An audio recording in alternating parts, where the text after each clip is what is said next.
As what has been mentioned in our introduction, we celebrate today the feast of the conversion of St. Paul.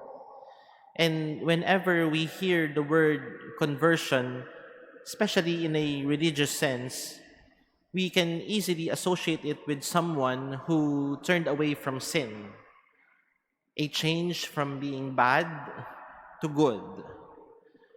May pagbabagong buhay, may pagbabalik loob.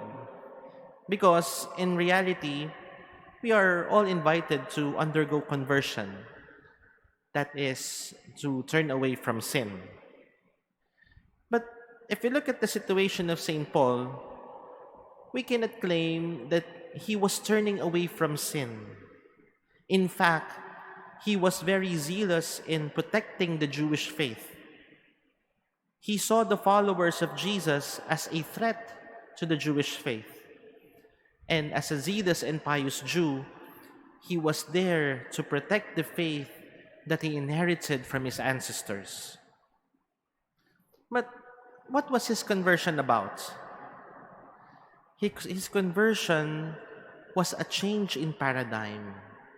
His conversion was a widening of horizon.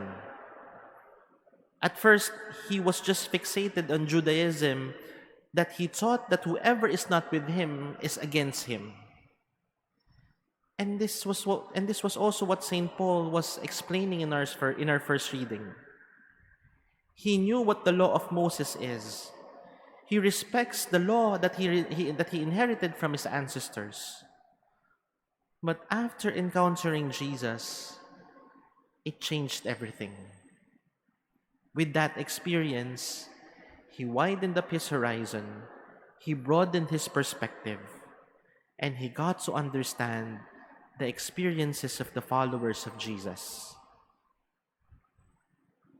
This is also the challenge for us today. Conversion is not simply turning away from sin. Conversion would also mean widening up our horizons, broadening our perspectives, and shifting our paradigms.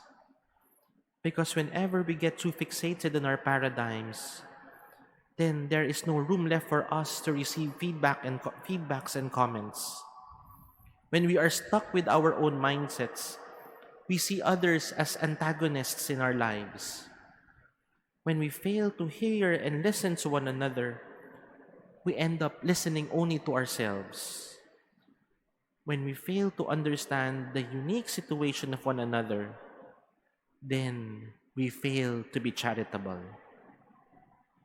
And as we go along with our daily lives, hopefully this is one thing that we can remember. Change is not something we impose on one another. Change is not imposing our own mindsets. Change begins with us. And if we are open to change,